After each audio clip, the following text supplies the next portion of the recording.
Welcome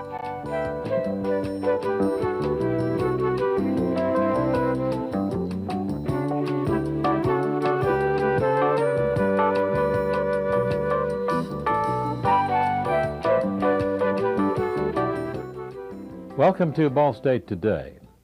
Ball State University has renamed its renovated and redesigned 64-year-old Science Hall the Richard W. Burkhardt Building. This was an historic occasion for Ball State. Also on today's program is Angelin Chang, a Muncie student who is a recognized pianist. Black churches have played an important part in the development of the United States, and Dr. Peter J. Paris, a theologian, discusses with us the role of the black church in American history. Warren Vander Hill, acting provost, emceed the program honoring Richard W. Burkhardt and the renaming of the East Building, the Richard W. Burkhardt Building. Many of you in the room know that I am by trade a historian. And there simply is no historian on the face of God's green earth who can resist making a few historian-type comments before he proceeds on with the program. So I do want to give you just a couple of vignettes about the history of this building. This building was originally known as Science Hall and was designed by the Muncie architectural firm of Kibley and Gerard. The price to build it, $303,200. It was opened in 1924, which many of the people in the audience today will also know is a very important date for individuals who are familiar with Muncie's unique past, because it's in that same year, 1924, that a then very young duo of researchers by the names of Helen and Robert Lind came to Muncie to begin their studies that would eventually make Muncie world-renowned as Middletown. The building originally housed agronomy laboratories, bacteriology, biology, botany, chemistry, forestry, geography, geology, histology, physics, physiology, and zoology. And the roof was equipped with astronomy instruments. The Ball State Weather Bureau was also eventually housed in Science Hall. With the increased enrollments came a need to expand the sciences, and plans were drawn for additions to the hall. However, so much more science space was required that those plans were ultimately canceled in favor of the construction of a new building, the building we all know as the Cooper Science Complex.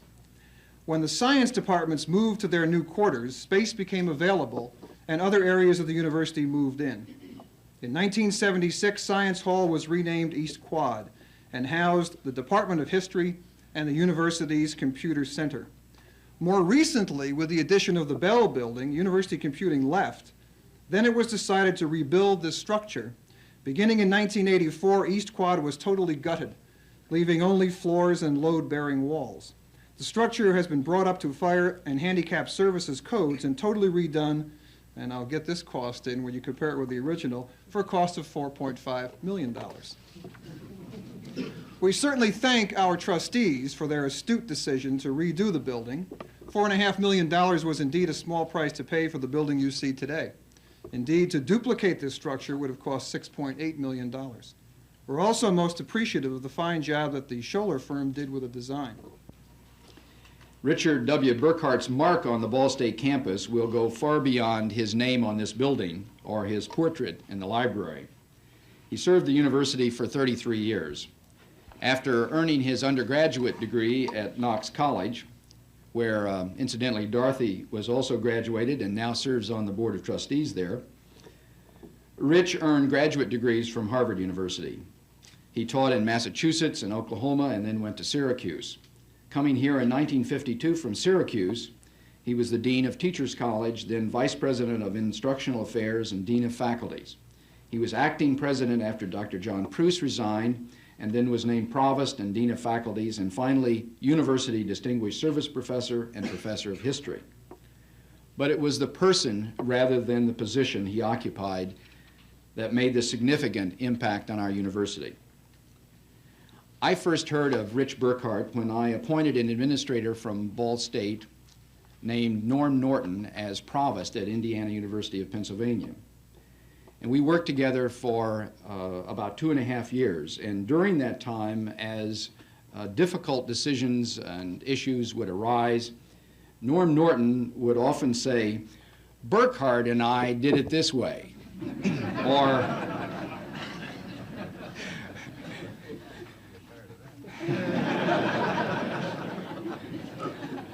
"This is the way Burkhardt would do it." And I kept thinking, who is this guy, Burkhardt?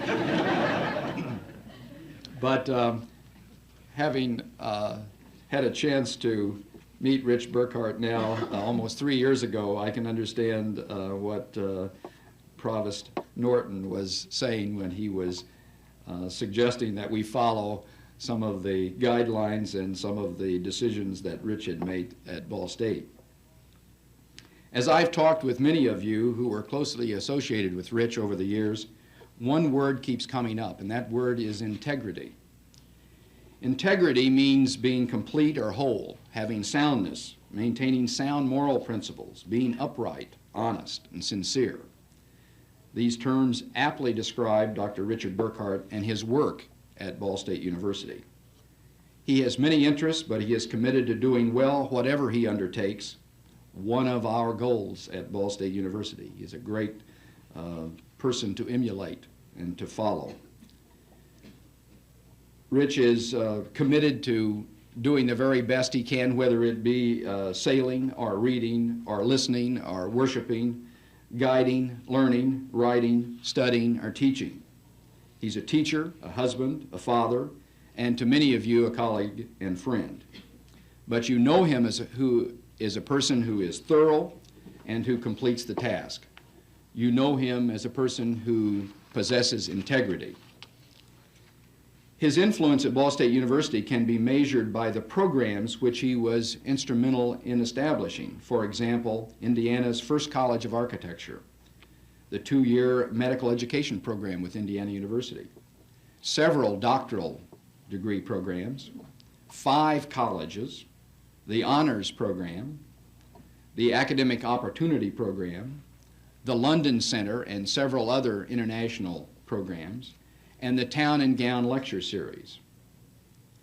Likewise, in whatever he does, he adheres to sound moral principles. Honesty and fairness are his trademarks.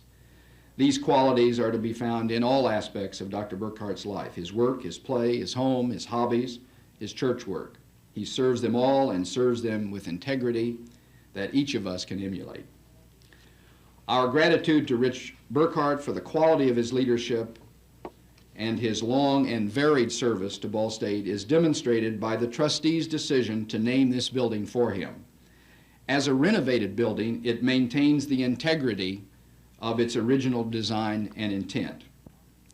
And now, friends of Ball State and occupants of the building, I charge you to maintain in your work and lives the professionalism and integrity of the man whom we honor and for whom this building is named, Richard W. Burkhardt.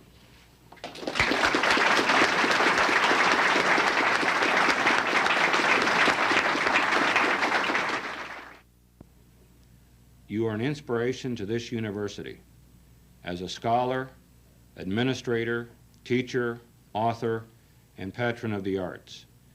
In your retirement, you are a loyal supporter and friend. It is therefore my pleasure, on behalf of the Board of Trustees of Ball State University, to unveil this plaque, which will be hung in the entrance of this building, and to declare that hereafter this academic facility shall be named the Richard W. Burkhardt Building.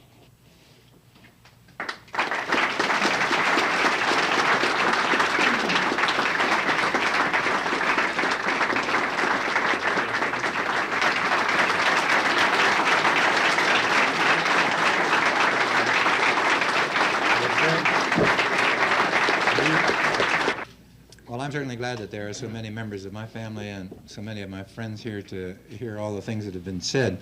I'm not sure that I recognize who is being talked about. Maybe I'll get a little more respect from some of my children than I used to. And I do want to thank Frank, representing the Board of Trustees, and John, representing the university and university officers for doing me the honor of attaching my name to this beautifully restored building. And I'm certainly indebted to my colleague Warren for all the nice things he had to say. One nice thing about being the last speaker is that most of the things I was going to say have already been said. But as an historian, or would-be historian, I'd like to point out the significance of this building. I don't think anybody has said up to now that this was the first of the academic buildings on campus to be built with state funds. The old administration building, you know, was inherited when the Ball family bought that and the property in order to start the institution. Not only is it an historic building because it was the first academic building, but it's historic because I think there's plenty of evidence to point out that really great teachers and outstanding students have found common ground here in this building to build important academic experiences. The renovation that Walter Scholler and associates have done has transformed this 1922-24 structure into a contemporary standard. Its quality will match any competition, I'm confident. And I know that the faculty, for I've talked with some of you, and staff who are now going to live and work in this building, join me in expressing our thanks to the administration and the trustees for their decision to renovate. They might have decided to tear the place down. They might have decided to do nothing. They had decided that one time in the past.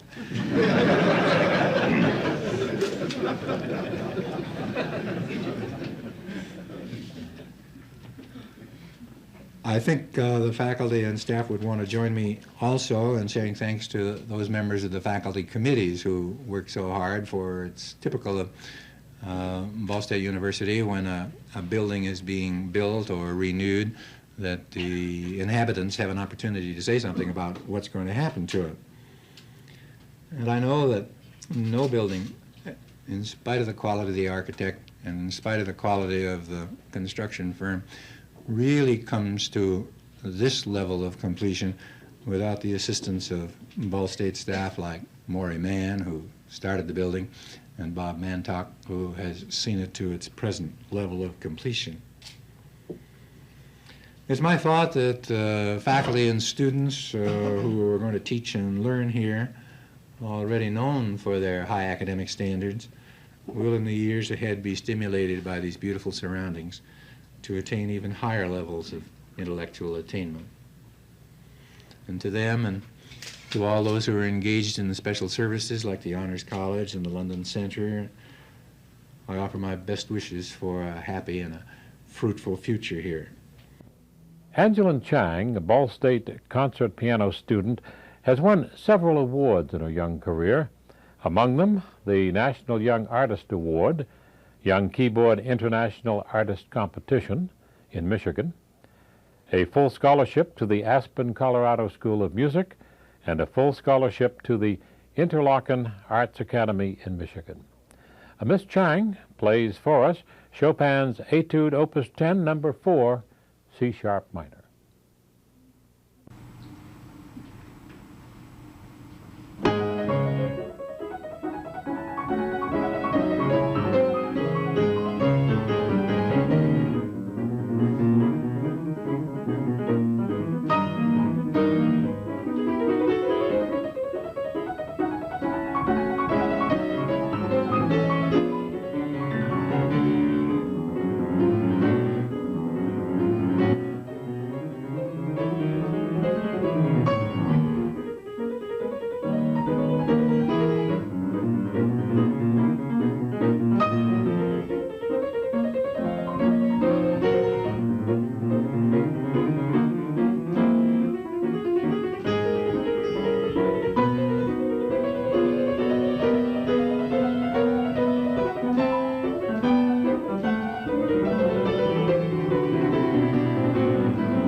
A Princeton theologian, Dr. Peter J. Paris, spoke on the Ball State University campus recently about the role of the black church in our society. Dr. Paris, let's talk about black churches in America, the influence and the development of the country. Have they not played an important part? Oh, I think they have played a very important part in the development of this country, particularly because of the part that they have played in the development of the black community. When blacks came out of slavery in the 1860s, the only institution that was theirs was the black church, and there the black church functioned as it did everything that was needed for the people at that time. It provided educational facilities. It was a social agency. It was a political agency. The first banking opportunities that the race had took place in the context of the church. It had a variety of mutual aid and benefit societies and so forth, so that the church was a multifaceted community center, and the only such for the community as a whole. Offering hope early on for blacks when there was very little hope for them. Oh yes, indeed. That was, yes, I agree. But the Christian religion was not embraced readily by blacks when they were slaves. No, it was not, because for the first 100 years or so, blacks rejected Christianity because they viewed it as the religion of the slave masters. And the slave masters systematically worked at trying to convert the slaves to their version of Christianity, which was a version of telling the slaves to be obedient to the master, who after all was doing the will of God, that their concerns about freedom were seen as temptations of the devil, and that patience was to be a primary virtue for them, and that their punishments for laxity and slothfulness and so forth was the will of God. I mean, that was the message that came to the slaves from the slave holders' preachers. And so the slaves resisted that kind of message, and in their resistance, they found various ways of running away and holding their own secret meetings in the woods, and in that context, they developed their own understandings of what Christianity was, and their understandings were quite different from the slaveholders' understandings. In the context of today's society, we hear the various religious groups fielding candidates for election, trying to change the moral thinking of the moral fiber of the country. Where do the black churches figure in this? And do they take a stand on political candidates and moral values? I think that I have no doubt that the black churches do, and they do this in different ways. See, the black churches are the basic custodians of the fundamental moral values in the black community, and it's difficult to get mass support for any program or idea in the black community without having it legitimated by the black churches. Now, that legitimation does not necessarily always come about in a formal way, but if there were programs or ideas that would be opposed by the black churches, then those programs and ideas could never sort of take hold in the black community, simply because they would be viewed as fundamentally immoral. So, as an arbiter of morals within Right. a community, would you say that the black churches are stronger than the white churches in that sense? I don't know that they are stronger, but I think that in the black community, the black churches are viewed in a more significant way for affirming the morality that that blacks hold to be true.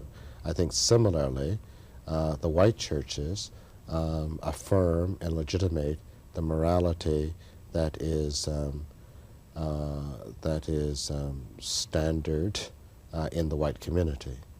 I feel that religion, by and large, tends to give foundation to the prevailing ethos in a community. It also challenges that from time to time, but fundamentally, the religion of a people is in the form of is in some cultural form.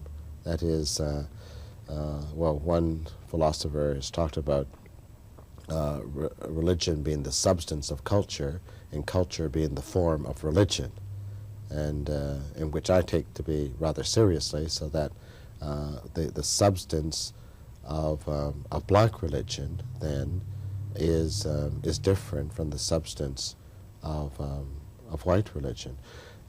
To put it a little differently and more concretely, maybe, I think that the uniqueness of the black churches in this country has been the fact that they have not been racist institutions, and they've never had a history of being such, whereas the history of white institutions in the country is quite the reverse, all of which have had a history of being racist in the sense of excluding blacks from participation in those institutions, whether they be churches or businesses or government institutions even. And the black churches have never? The black churches have never excluded whites on the basis of color. Right. Is there a difference in the interpretation and application of moral values, black churches versus white churches? Well, on the question of racism, there is a fundamental difference. On other questions, there is not necessarily such a difference. But the major difference has been black institutions, black religious institutions, institutionalizing what I call a non-racist principle, and that becomes its claim for uniqueness in this country. All churches are facing problems in today's society, especially with young people. Perhaps not unique. Maybe they've always faced problems with young people. Do you think that the black churches are reaching the young black person today and helping resolve some of the problems that exist? Well, in every generation, I think, of the black religious experience, there's always been the claim that the churches have not been doing enough in terms of reaching the young people. And that is, as long as there are young people out there who are not in the church, then that's evidence of the fact that you're not doing enough, and that's always been the case. Indirectly, I think that the basic values of the churches are acknowledged, are affirmed by young people, whether they are in the church or not, because there's a sense in which you don't necessarily have to be in regular attendance at the church in order to participate in and to affirm the basic values that emanate from it, particularly when you have a church like the black church or the black churches, where the church continues to be the basic custodian for the fundamental values in the community. Values that are alien to the churches are also alien to the community, you know, and so the people probably who are farthest from the churches would be some of the people who are the most alienated in their own lives, and they alienate themselves either by circumstance or whatever from those prevailing But in values. essence, what you're saying is that the church extends itself from the physical building of the church and the congregation, Right. and very definitely influences the morals of the community. Right, right, right. And yes, I agree.